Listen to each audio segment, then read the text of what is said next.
vieille peau. Vieille peau. Je me sens pas vieille. Je me trouve plus jeune de mon âge. J'ai jamais eu l'impression que j'étais vieille. Oh, vous avez cet âge, mais vous ne faites pas vieille. Non, je me sens pas vieux.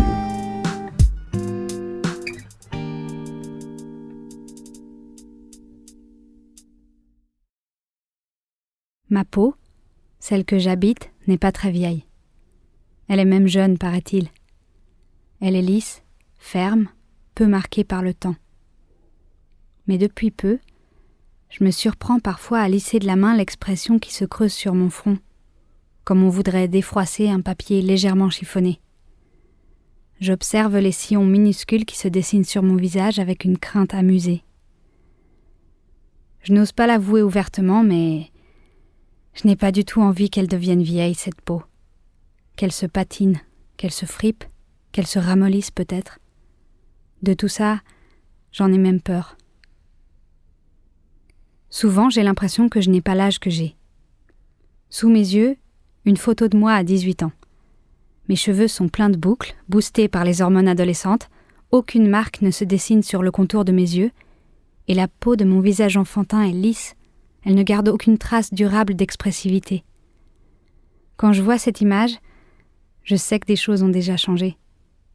Mais malgré tout, c'est comme s'il y avait un fossé infranchissable entre mon sentiment intérieur et la réalité du temps qui passe.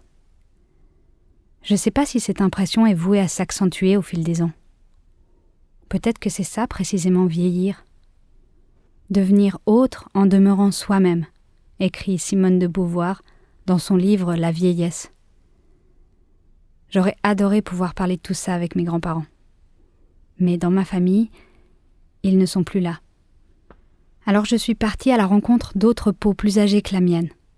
Ils et elles m'ont offert leurs histoires. Nous nous sommes interrogés ensemble sur ma peur de vieillir, sur sa probable construction. Les questions sont nombreuses, le chemin long. Pour me mettre en route, j'ai cherché à comprendre d'abord ce qui se cachait derrière ce mot, vieux, vieille. Qu'est-ce qu'il veut dire ? Ça passe par quoi, être vieux ? C'est de cela dont il sera question dans ce premier épisode.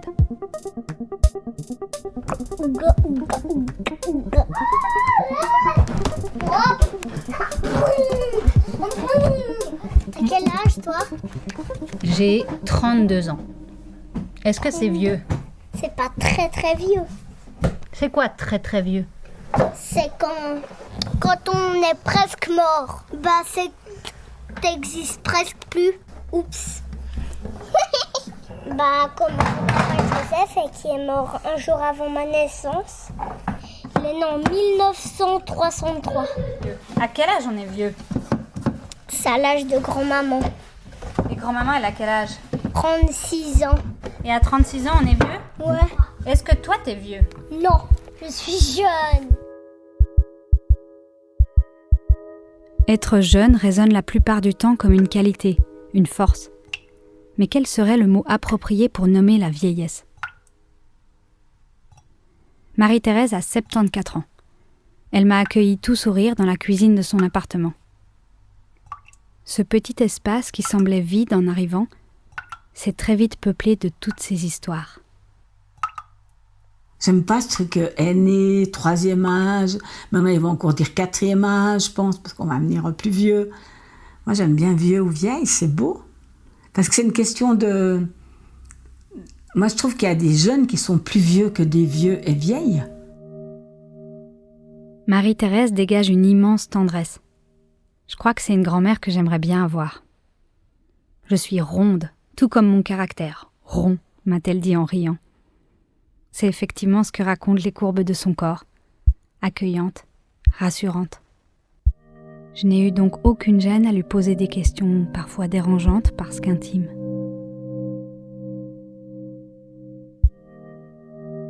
Je me sens pas vieille, je vous dirais. J'ai l'impression, des fois je dis à ma petite fille de 18 ans avec qui on parle beaucoup parce qu'elle est intéressée par tout ce qui est philosophie et tout ça, et je lui dis que j'aimerais avoir, peut-être pas son âge, mais 30 ans, et ce que j'ai appris pendant toutes ces années, c'est-à-dire Ce que je ne savais pas à 30 ans. Et que j'aurais d'autres choix, enfin je ferais d'autres choix. Quelques jours plus tard, je me rends chez Luigi à vélo. Quand je pourrai plus faire de vélo, je serai vraiment vieille, je pense en chemin. Nous nous installons dans son salon, et pendant quelques minutes, c'est comme s'il me renvoyait une forme d'incompréhension. Pourquoi je venais lui parler à lui de vieillesse? À lui qui pète le feu? Ses cheveux sont longs, fins, d'un blanc immaculé. Sa peau, rougie par endroits, me raconte qu'elle a vécu et profité. Mais son regard espiègle, sa joie de vivre est celle d'un enfant. Au fur et à mesure de notre discussion, c'est comme si Luigi changeait successivement d'âge, sous mes yeux. Je me trouve plus jeune de mon âge, à mon œil, hein. À mon œil, peut-être les autres, ils me regardent, ma mamie est vecchio, il est vieux. Non, je me trouve plus jeune, dans l'âme, dans mon cœur. Après, vu que pas mal de choses que j'ai fait, le bénévolat au Caritas, le théâtre, je suis encore chanteur, j'ai fait des directs à la radio, etc. Je trouve que je suis plus jeune que à mon âge. Après, je me trouve comme 76 ans, je ne veux pas exagérer, je trouve que je suis un homme qui s'y tient bien et qu'il est pas mal pour son âge. Je me trouve aussi, on peut dire, je ne sais pas, une expression prétentieuse peut-être, un joli vieux, quoi. Un bon vieux. C'est drôle, voilà, écoutez, je suis sincère, hein, parce que je trouve des gens à 76 à 80, je trouve, il y a certains, comme ma mamie a dit, mais moi j'ai son âge. Des fois, je regarde à la télé, je vois des gens qui ont 72, 73 ans, et disent, mais moi j'ai 4 ans plus que lui. C'est pas vrai, voilà.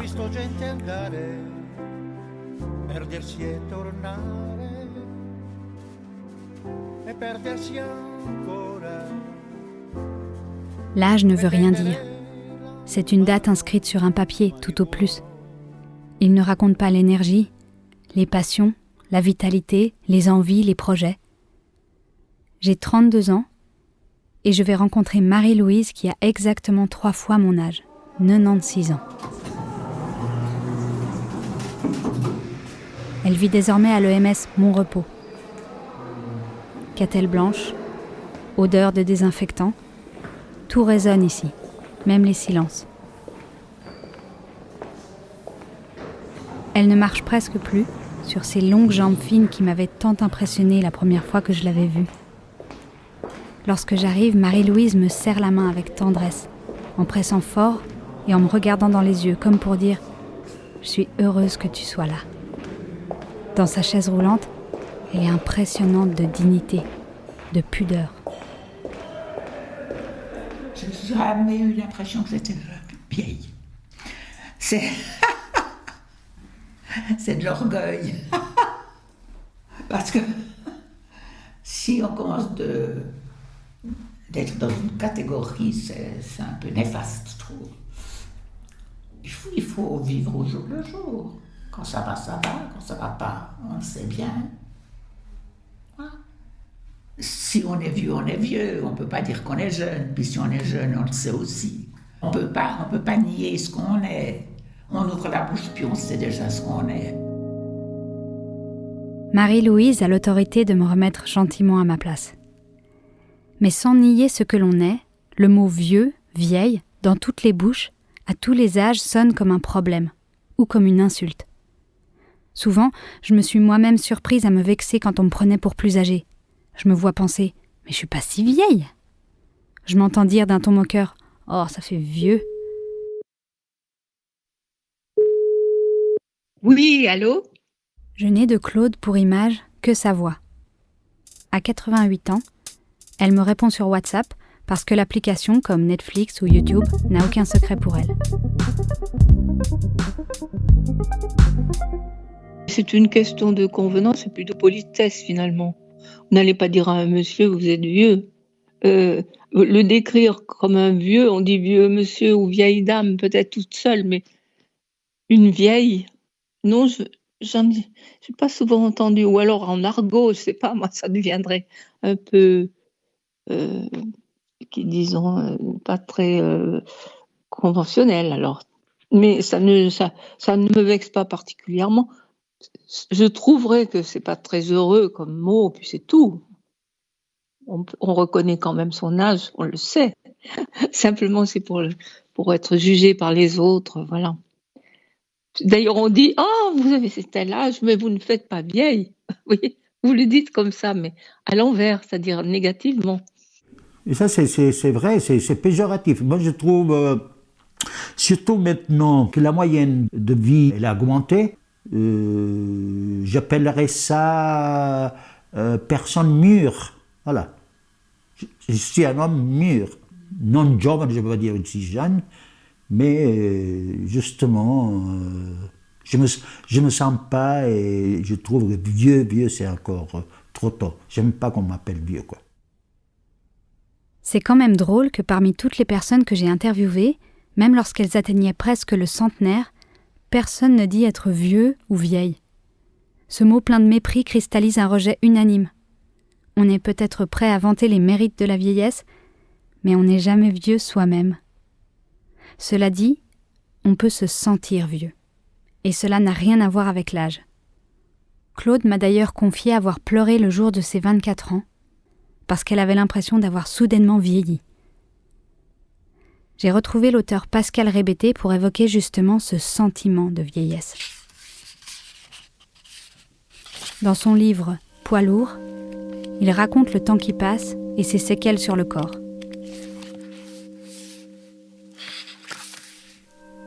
Peu importe son âge, 35 ou 60 ans, c'est aussi une affaire de mélancolie. On se sent toujours plus moche et vieilli quand on ressent les années écoulées. J'en ai pour preuve ce texte rédigé en Abyssinie il y a 25 ans. Depuis 2 mois, mes gencives saignent et les poils tombent de mes bas. Le corps perd les dents de son peigne, mon cœur se coiffe avec les doigts. Oui, alors c'était un moment où j'étais passablement mélancolique. Oui, effectivement. Et où j'avais 35 ans. Donc, effectivement, j'étais pas très âgé, mais je me sentais très vieux à ce moment-là. Très, très clairement, oui. Donc, oui, c'est pas qu'une affaire d'âge, quoi. C'est aussi une affaire de morale et de mélancolie, comme j'ai marqué là. Ouais. Là, du coup, juste maintenant, non, je me sens pas vieux, non. Ben, si tu m'avais interrogé il y a 6 mois, je t'aurais répondu d'autres choses. Maintenant, je suis amoureux d'une femme qui a mon âge. Et on est comme des adolescents. Donc, l'âge, c'est pas que de la vieillesse, puisqu'on vit comme des jeunes, d'une certaine manière. C'est-à-dire, tout en sachant qu'on a l'âge qu'on a. Et voilà. Donc, je suis plutôt optimiste maintenant. Quand Pascal me raconte son amour naissant, à 65 ans, son œil pétille et un sourire irrépressible est collé dans le coin de sa bouche. Et moi, à côté de lui, en couple depuis longtemps, je me suis soudainement sentie un peu vieille, justement. Ces paroles me faisaient aussi penser à cette phrase lue chez Proust. C'est avec des adolescents d'un certain nombre d'années que la vie fait ses vieillards. Mais alors, si chacun de nous se défend d'être vieux, ou si l'on ne l'est que par intermittence, comment trouver une définition juste de ce mot ? Pour le médecin et auteur Philippe Abastado, le mot « vieux » n'a pas de définition biologique. Il définirait plutôt un vieux par une personne qui ne se sent plus en utilité envers le corps social, envers sa famille ou envers lui-même.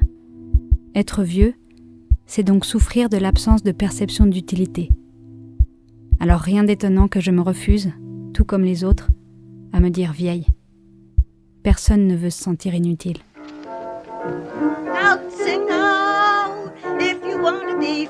Be free, 'cause there's a million things to be, you know that there are.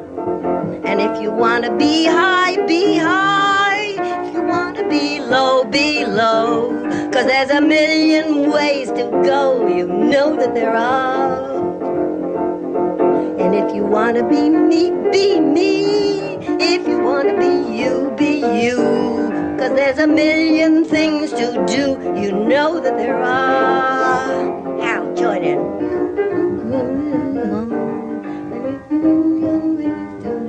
You know that there are. Chacun de nous tient le récit qu'il veut faire de lui-même.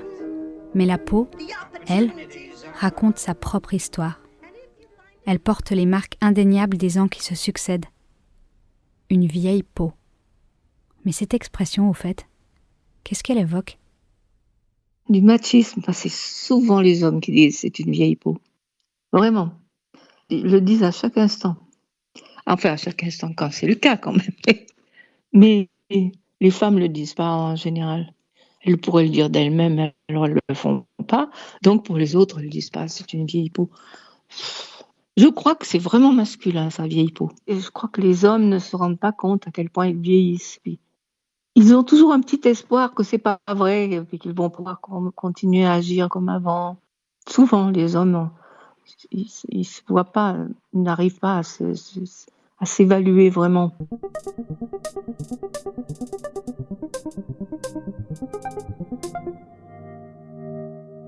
Je sais pas, c'est vrai que des fois je me regarde puis je me dis oh là là, j'oserais plus montrer mon corps. Je sais pas, c'est un peu ça quoi, c'est quand même les... oui, comme elle dit ma petite fille, grand-maman là, c'est tout mou.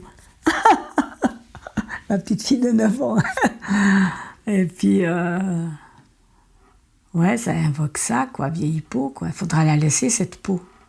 Ça m'invoque aussi ça, qu'un jour il faudra laisser. C'est un véhicule qu'on nous donne. Et puis qu'un jour il faudra le laisser, puis quand même il vieillit. Hein. Il vient un peu ridé, il vient... ouais, on n'est plus comme avant, quoi. C'est plus... ouais, c'est plus comme avant.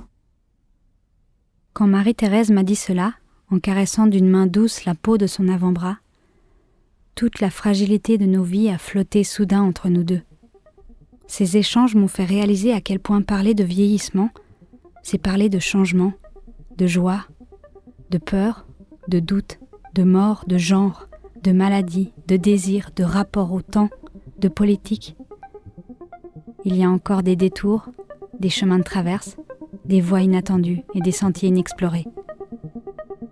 Dans le prochain épisode, on parle de cheveux blancs.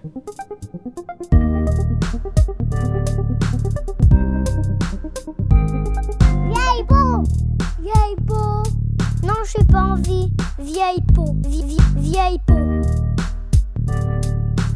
Vieille peau, un podcast de Charlotte Dumarteret. Réalisation Basile Rosnet.